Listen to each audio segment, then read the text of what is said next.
Welcome to the Tammi Mack Late Show on Fox Soul. I am Tammi Mack. Hello, everybody, and good evening. I'm just so angry right now because they are protesting in Minneapolis, and there is an unlawful assembly that has been declared. So I'm a little pissed tonight, to say the least, because these unlawful assemblies have all kind of started structuring behind the protest, the George Floyd protest that happened in 2020. And so now all of a sudden, it's okay, let me not get on my soapbox.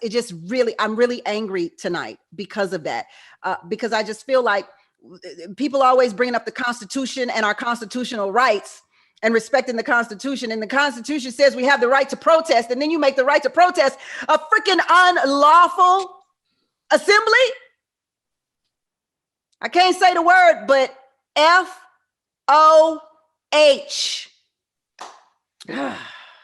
Woosah, Mac, woosah. The Black community has been greatly impacted by slavery, segregation, police brutality, and the list goes on. Sadly, we are still being villainized. We're still being criminalized because of the color of our skin, and instead of the content of our character.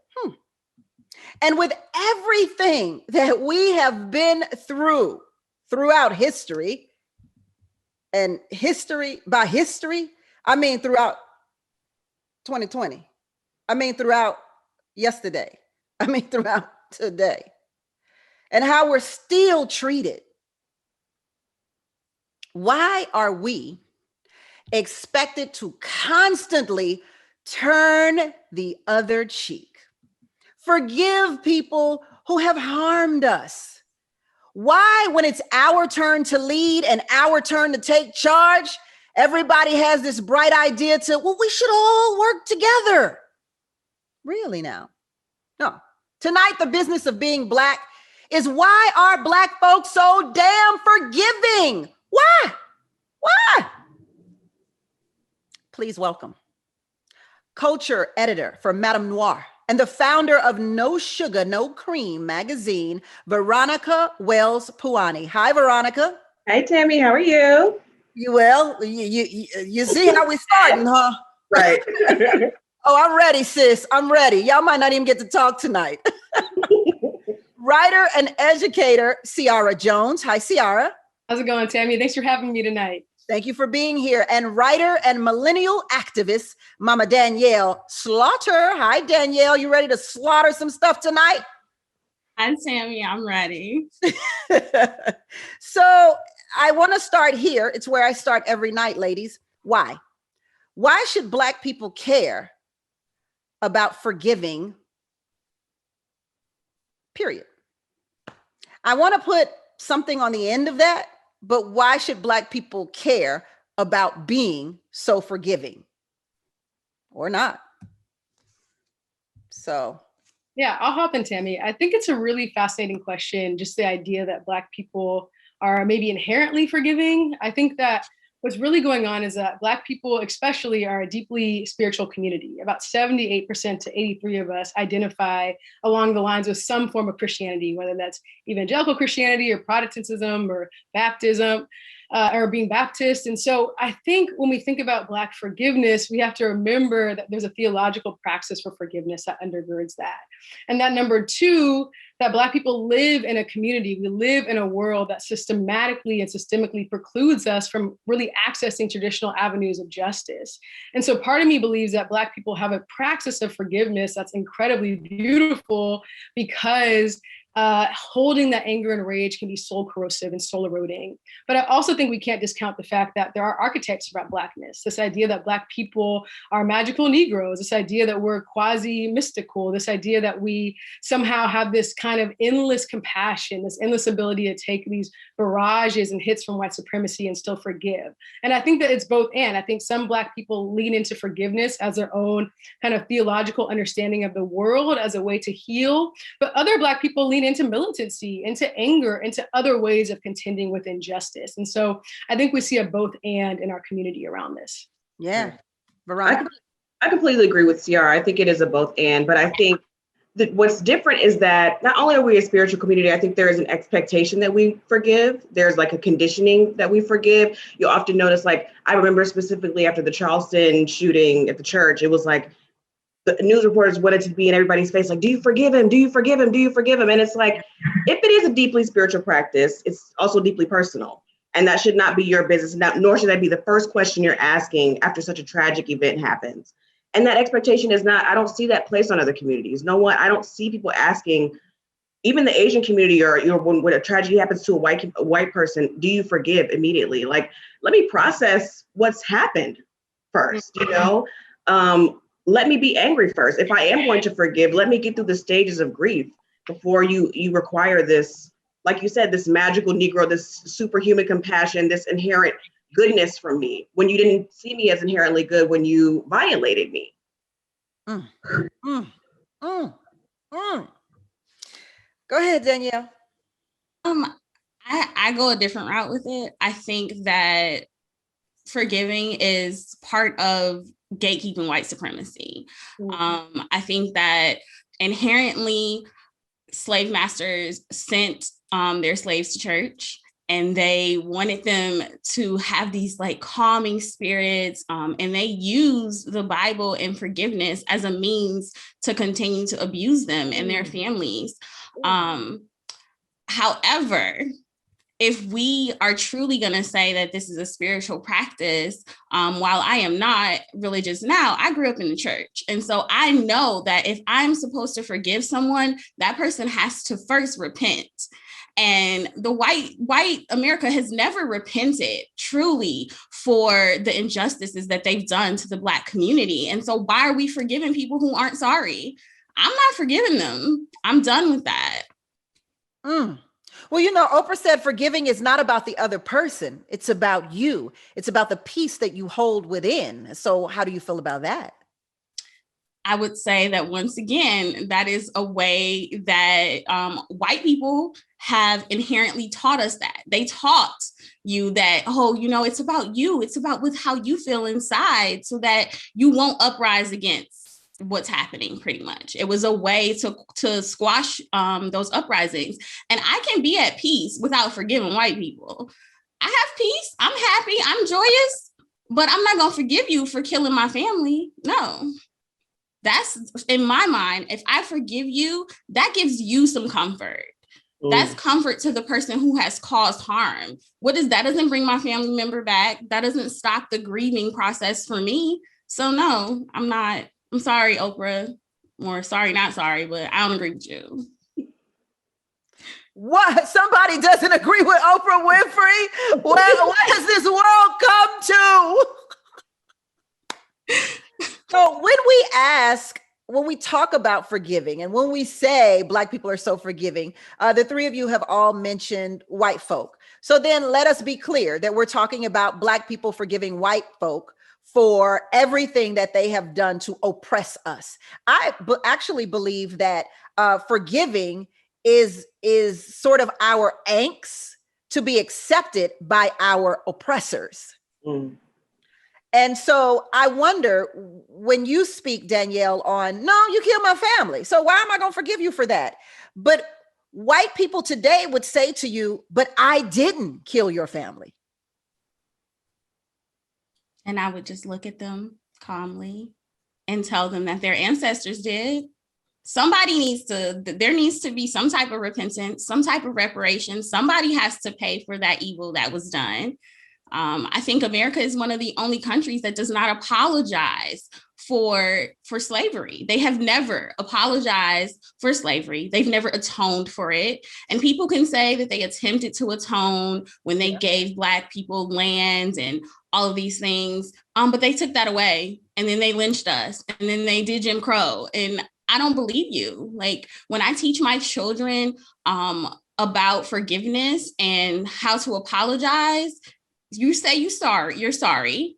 And then you ask that person, what do I need to do to make you feel better, to make this right?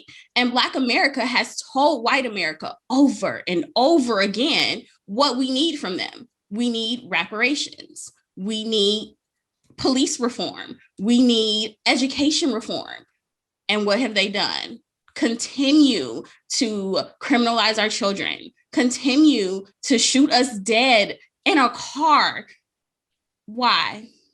We're going to continue to talk about why Black folk are so forgiving when we return on the Tammi Mac Late Show on Fox Soul. Don't go nowhere, y'all. We coming, soulmates. Welcome back to the Tammi Mac Late Show on Fox Soul, where the business of being Black tonight is why are Black people so forgiving? Let's go to the soulmates on this one, because looks like you guys are all into it. Incog says God, oh no, hold on. This is God's forever. That part, forgive but never forget. You will pay one way or another. I don't really think Danielle said forgive but don't forget. She said don't forgive. She said don't never forgive, not never forget. Joe D says, okay, historically, the Northwest Ordinance, the clause that prohibited slavery, was written by a Christian. In Ohio, while the Constitution was being written, it was a Puritan who cast the vote against. Well, thank you for that historical content. Adrian Smith, we talk spiritually as if we have a monopoly on it, when this is far from the truth. We've experienced, seen, and continue to experience for our lives to be better than they are. I'm not even exactly sure what you meant by that, Adrian, but we'll move on. So, Ciara, for generations, we've been taught to turn the other cheek, right? Has this mindset done more harm or good for our Black communities? Well, I want to reference a lot of what Danielle said, because it was resonating with me over here. But I want to say, I don't think that it's this phrase that has done a lot of damage to the Black community. I think as we're talking about Black forgiveness, it's important to remember that history is not neutral. And by that, I want to say that white people have created and crafted American history. And within that, they've created this kind of archetype of Blackness that we are all forgiving. But if you really look at from chattel slavery to now, to before that, Black insurrection has been such a part of our resistance. We have been people that have always violently pushed back against white supremacy. And we have said, no, our bodies are our homes. And you do not get to abuse us under the guise of the idea that you are more than us, that you are inherently more worthy. And so I don't think that this adage or phrase has done damage to the Black community. I think it's more that a white retelling of history has rendered invisible the ways that we have always said no. We deserve more, we demand more, we want more. And so I think a facet of the Black community might lean into, as I mentioned earlier, this kind of theological praxis of forgiveness, but I don't think that's the totality of our community. I think we've been very clear throughout history that we're not going to take this, and we're not going to take it lying down, and we're not going to just sit here and say white supremacy gets to exist and abuse our bodies. And so I think it hasn't done damage to the community because we're resilient in nature, and I don't think we're a community that will ever take abuse without contest and without protest. Veronica.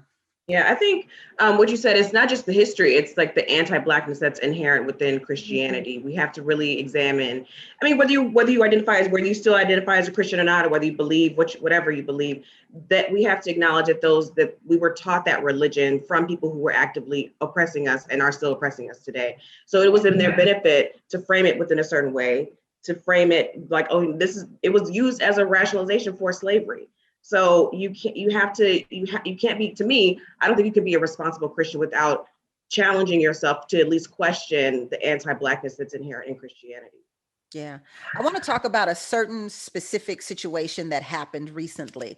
Last month, Sharon Osbourne and comedian Cheryl Underwood had a heated exchange on CBS's talk show, The Talk, regarding Osbourne's support of Piers Morgan, his controversial comments about Meghan Markle. Well, after the episode aired, Osbourne faced criticism for many of her comments, and allegations surfaced about racist comments she made in the past about co-hosts. Soon after, Osbourne was interviewed by Entertainment Tonight. This is where it gets good. Host Kevin Frazier, who after their interview took to his social media and asked and tagged several well-known Black women to educate Osbourne. So listen to what he wrote. He says, at some point, we all have to reach a point where we can sit together and have tough conversations about race. I don't know what happens next for Sharon Osbourne, but I do know it is time for a meaningful conversation, a learning moment. She's ready. Let's not waste the opportunity to move the narrative forward, tagging Meghan Markle, tagging Amanda Seales, tagging Cheryl Underwood and Holly Robinson Pete.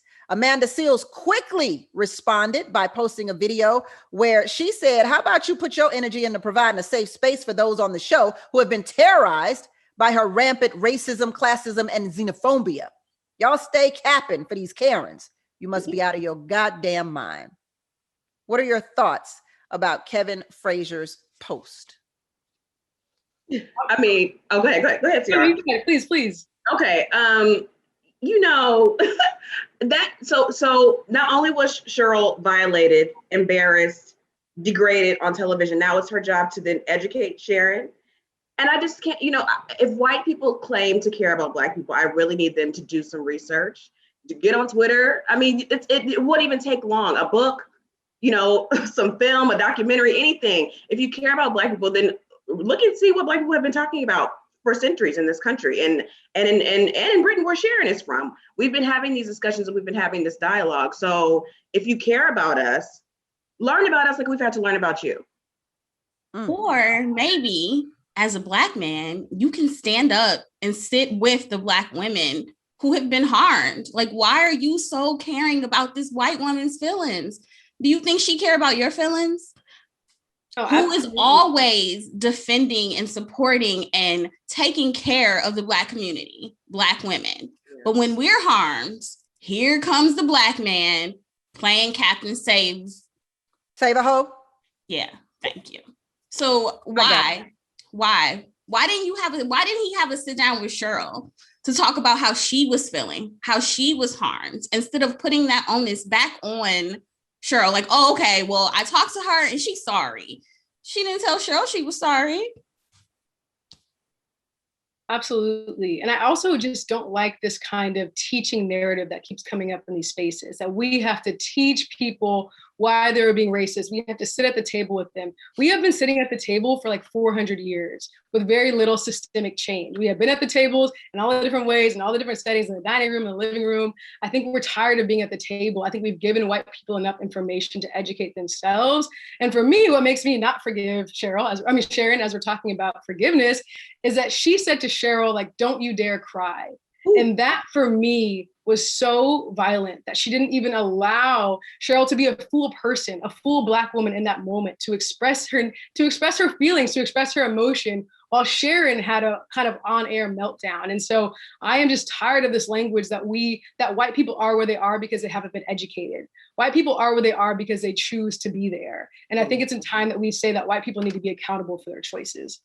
Well, if I may, ladies, I don't think it's about learning or researching Black people or racism. First of all, white people came up with racism, okay? It exists because they exist. So that's number one. So you know what policies you put in place, you know what protocols you put in place, but more importantly, for me, you know what makes you feel bad. You know what makes you feel less than human. You know what makes you feel low and at your worst. So if you know what makes you feel unappreciated, unseen, and unheard, then just use that as a guide to Black folk. You don't have to read a book. Everybody don't read, everybody can't read. You don't have to read a book. Read yourself. But yeah, go ahead, Veronica. But I think that goes back to what we were saying earlier, what Ciara was saying earlier about, the revisionist history that white people have constructed and crafted, to which they don't even see themselves as evil anymore. It's like, so these policies that we've enacted, I mean, do they really hurt you? I mean, they don't, it's not something, I don't think it's something that they consciously consider. So I do think there needs to be some research and some deeper study, just because I feel like they're completely disconnected from what our reality is. But that's their choice. They've chosen to be disconnected from our reality. I feel like that's a cop-out, Veronica, because we've also had to fight for women's rights. And women have had, and mind you, I say this all the time, Black women, Sojourner Truth led the fight for women's right and the suffrage movement. And that did not include Black women. It only spoke for white women. And so for me, if you are a whole white woman And you know what it feels like to not have a seat at the table. You know what it's like to feel less than human. You know what it's like to be ignored and to be voiceless. If you are a white woman, you know you have had those experiences. You know what it's like to be cast out. And you know what that feels like deep in your soul. So to say that, nah, I'm not familiar with that is a lie and a cop-out. You know how that feels. Now, maybe for the white man, maybe he doesn't know so much because he's always, been extremely privileged and have carved out the rules of society and how we live today and have always had the advantages of those rules that he created for himself. So maybe not so much with the white man, but white women, I can't give them a pass. I just can't. But they also benefit in the same ways. So they benefit from this gatekeeping of patriarchy and white supremacy, which is why so many of them voted for Trump. They always choose their whiteness over their womanhood. And so they don't see it as, well, Black people are experiencing what I have experienced. They don't see it that way. They see it as, I want to maintain my power and my control in this situation. And the way to do that is to subjugate this person and make them below me. In their mind, someone has to always be at the bottom instead of there being this even, we all have those same seats at the table. They want to be in power. I see you shaking your head there, Ciara. Yeah, I think what you said about white people choosing not to empathize or choosing not to kind of go into their own reservoir of self and experiences and say, what would being dehumanized feel like? And how can I think about what Black people might experience is really fascinating. And I think when we think about Black forgiveness and its place kind of in this world, I think that white people want to cast Black people as forgiving because they don't want to do the self-reflexivity work.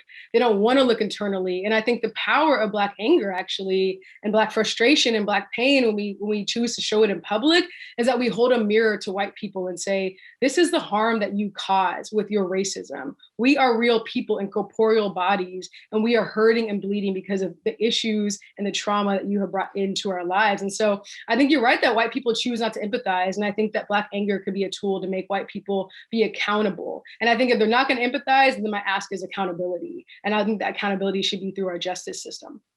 But even when we get angry and we lash out, it speaks to what Veronica is saying when she says they don't really see that. There's, they can't relate. So when we lash out and we get angry and we fight and we protest, that becomes, see, I told you, those Black people are bad. Well, I think the caveat of white supremacy is you're damned if you do and you're damned if you don't. And so that's why I think Black people, we just have to lean into our authentic experience under white supremacy and say, this is how we're hurting. And white people are going to choose not to listen, whether we're nonviolent, whether we're violent, whether we're peaceful, whether we're not, because they don't want to actually do the work. And I think that's what I've been coming up against a lot, especially as a racial educator.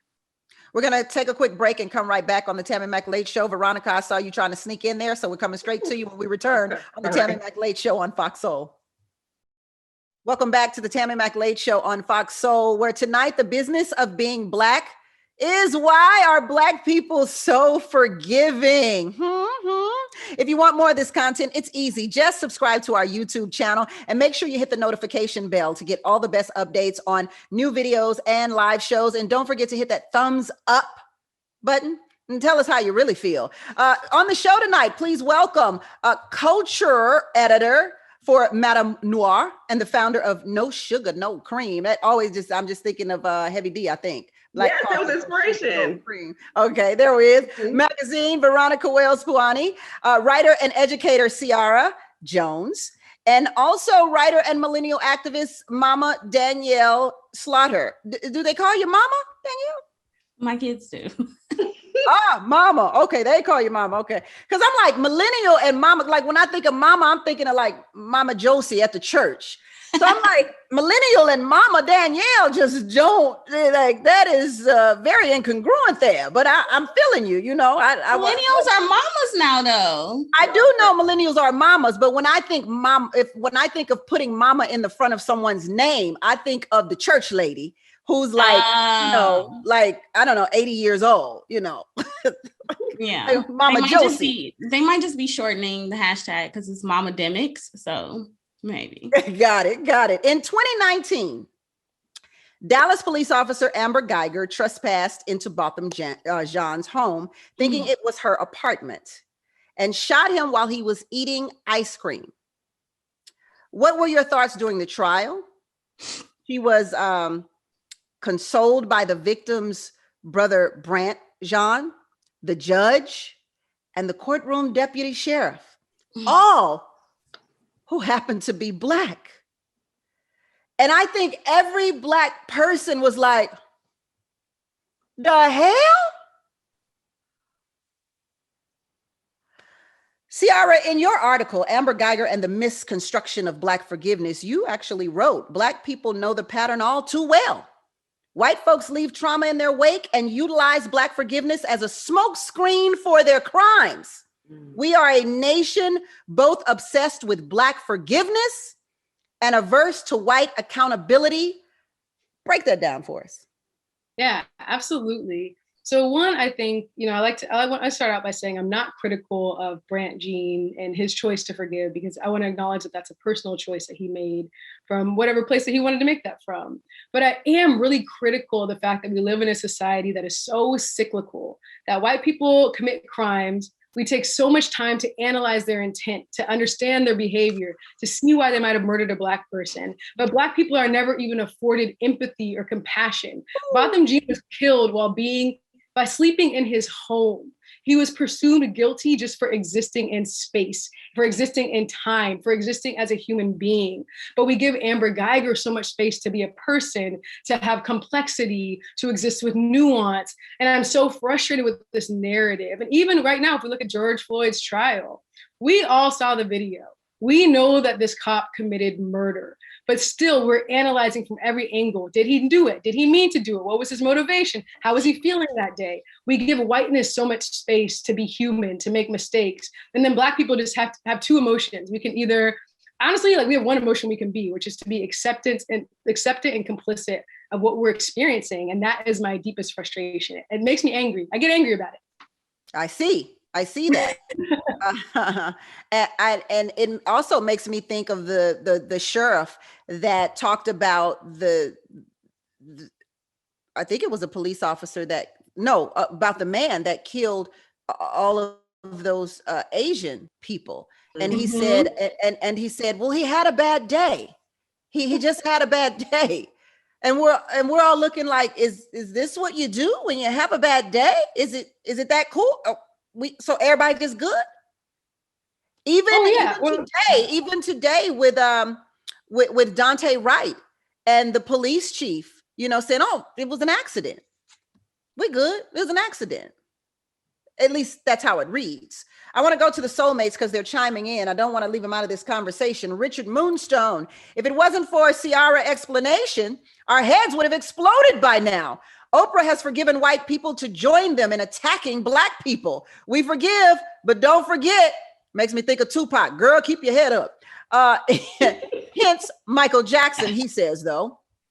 Therese says, I stand with Amanda Seales.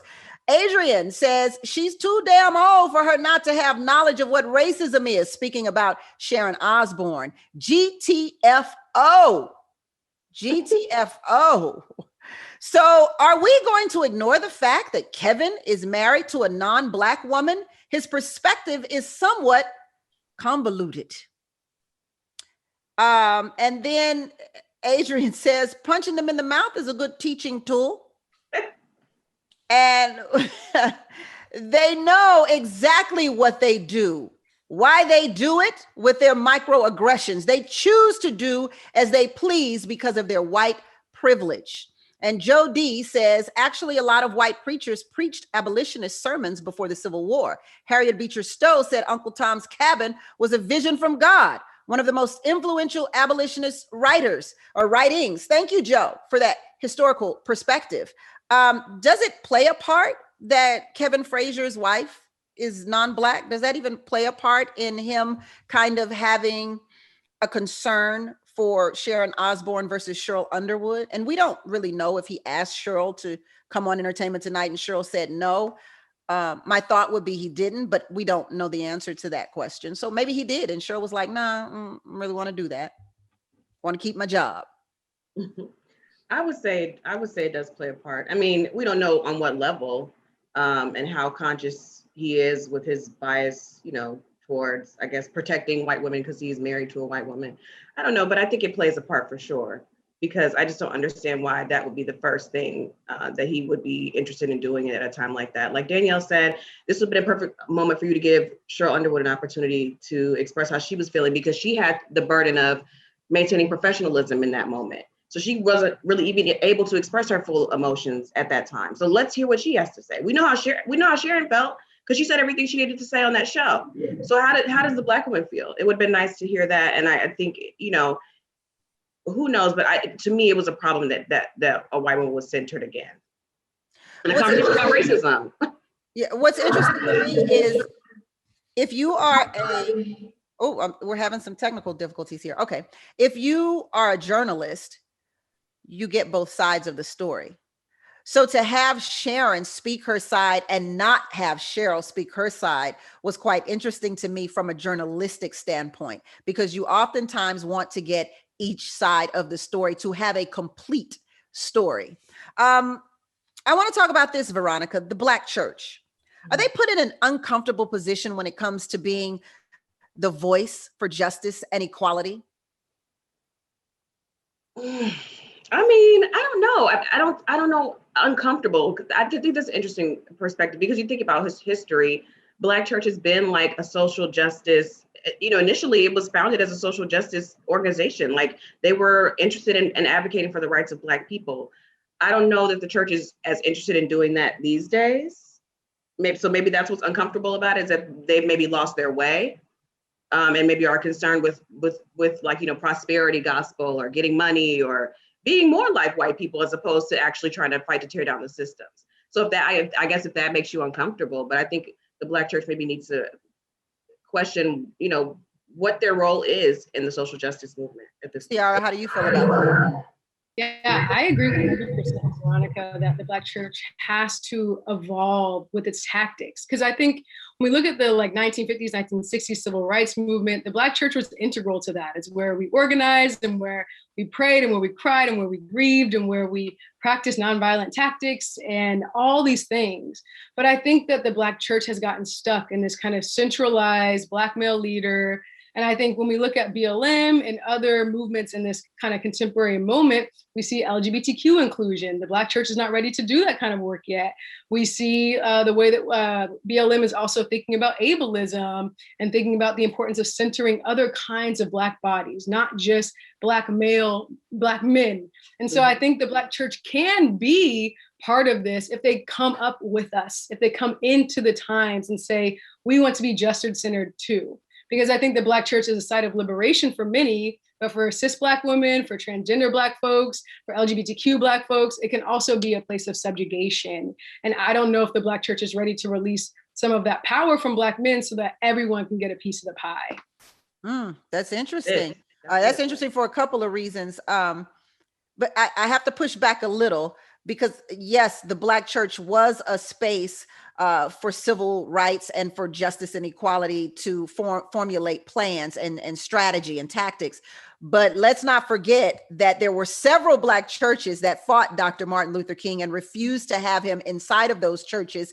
And actually probably half, if not more than half, of the Black church were very afraid to side with Dr. Martin Luther King or have anything to do with any parts of the civil rights movement. So I don't want to give the Black church that much credit, because they had their share of dissing the movement as well. So I just want to make that. But to what you spoke about, we had one of our soulmates here who kind of brought up something that you just mentioned, if I can find it, because they're really on this one. So all of my chats are moving pretty fast here, pretty quickly here. So let me see. Okay. So you were talking about forgiveness. And so one of our soulmates said, we're talking about forgiveness for white people, but what about forgiveness for ourselves? So is it, do we have to forgive ourselves for something? What does that mean? Where does forgiveness come into play when it talks about forgiving ourselves? And I'm just going to use what I just stated as an example. Do we forgive the Black church for not being there at a time where we needed the Black church? Do we forgive them today for not being there at a time when we need them? I already know I don't forgive people who haven't repented. So Danielle's like, look, we're going to keep this simple. We're going to keep it I personally don't forgive the Black church. Personally, I don't forgive the Black church. I think the Black church has the tools to step into this current moment, but right now is, I think, arrested in kind of a, I don't know, just a framework that isn't working anymore. And I think that you're right, Tammi. I appreciate your challenge, and I like what you said around the fact that there have been many Black people that have not sided with Black rights within the Black church too. And we have to talk about the way that the Black church and the way that Christianity itself has also been a tool of white supremacy. And I think that I felt that coming up a little bit in what you said, but I don't want to mishear you. No. You heard me correct.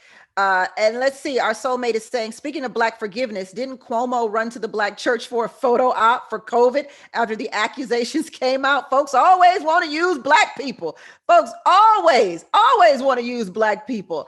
Let's see, we have a lot of Black people today who choose the Democratic Party, Republican Party, or Black Lives Matter over the allegiance to Black people.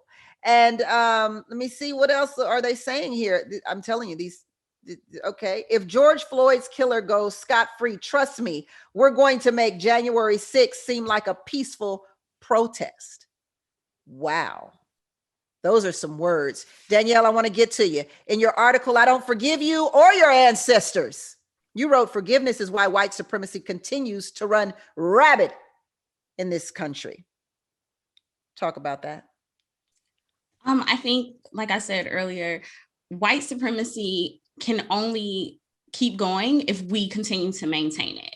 And the fact that we continue to forgive them for doing the same things over and over again with no change in their actions shows that we are a hindrance to ourselves with forgiveness. And like I said before, they're not sorry. So why are we forgiving them for something that they're not sorry to have done in the first place?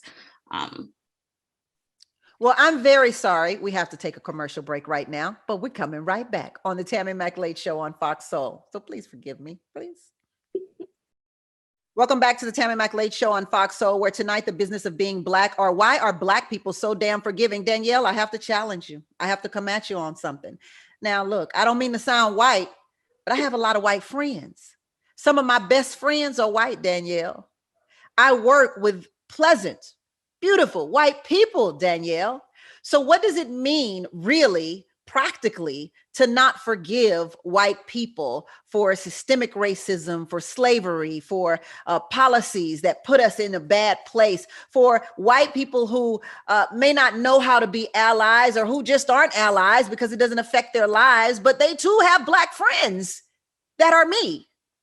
What does forgiveness mean for those white people? So I have white friends. I know that might be surprising, and I talk like that to them too. I think that if we have white friends or people that you call friends and they happen to be white, then you need to challenge them on how they are either gatekeeping white supremacy and what work are they doing to change that. So I continue to challenge my white friends. Are you putting, your generational wealth into organizations that will help Black people? Are you, where are you spending your dollars? Are you buying from Black companies? Are you supporting Black women as much as you can? You can't say that you're sorry and that you are an ally or someone that I can count on, or my friend, if you are not speaking out against white supremacy, if you are not challenging your family and your friends, if you're not challenging yourself. I tell people all the time, you can pay reparations by subscribing to a Black woman's Patreon and giving her money every month as a way to redistribute your own wealth.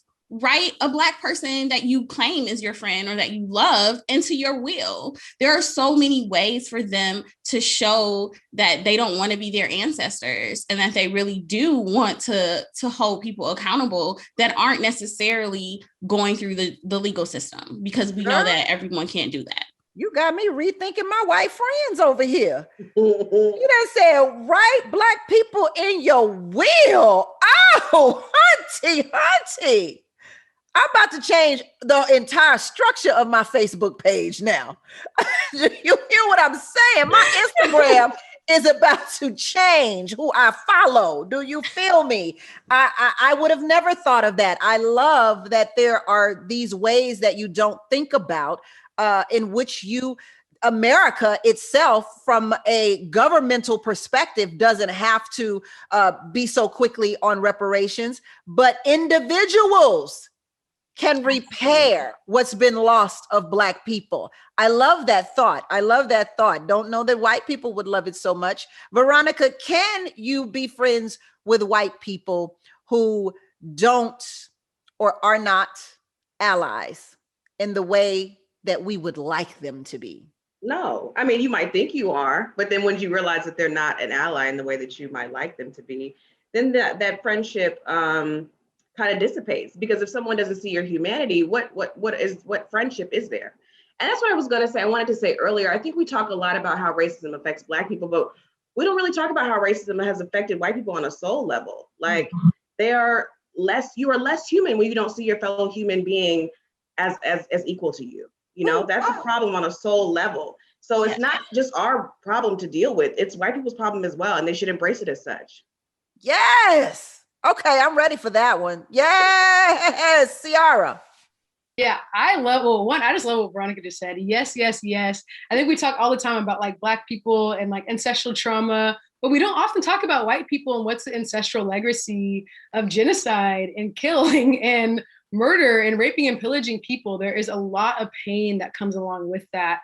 And I think that racism is a learned behavior that can go from generation to generation. But I believe that we are all accountable to the time we live in now, our contemporary moment. And my expectation is that you disrupt, dismantle, and transform our society. That's my call for white people, because white people are the closest to bureaucratic and systemic power. And I believe they have the call to transform how our society works. Give us those, give our white viewers those strategies again. Disrupt. Yeah, disrupt, dismantle, and transform. But also start with self-reflection. I'm so tired of white people thinking they are not the white racist person. You are the white racist person. The call is always coming from inside the house, and you have to do that work first. And I think, I know we talked about the Black church a lot, but the cool thing about the civil rights movement is that the Black Baptist pastors, their own work also started with self-reflection, excavating their heart, seeing their intention. Black people are doing that work all the time, being self-reflexive, trying to understand what white people need, being empathetic, making sure we're moving in a way that's non-threatening to them and that they don't feel hurt. I'm trying to reference double consciousness a little bit, this idea that we're always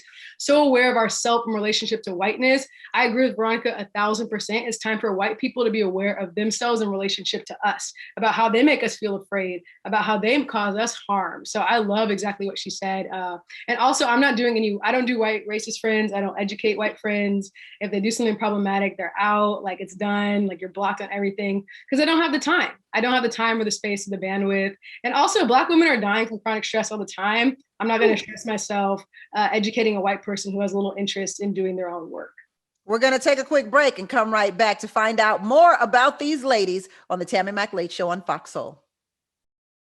Thank you for being here on the Tammi Mac Late Show on Fox Soul, where tonight the business of being Black is why are Black people so damn forgiving? And these ladies have definitely fed our souls tonight. That's for sure. If you're white, you're going to walk away, apologizing. And if you're Black, you're going to walk away saying, well, I don't forgive you. And Ciara left white people, tactics, if you will. You don't know how to be an ally. You don't know what to do. Well, we're going to disrupt, we're going to dismantle, and we're going to transform. So keep that in mind. You're walking away from here with directions that are clear and concise, okay? Ciara, you are a part of Boycott Times and Pride in the Pews. Tell us about Boycott Times. Yeah, Boycott Times was started by my friend Mordecai Leon, and most of us that are writers and contributors for the platform are all from Harvard Divinity School, where we met.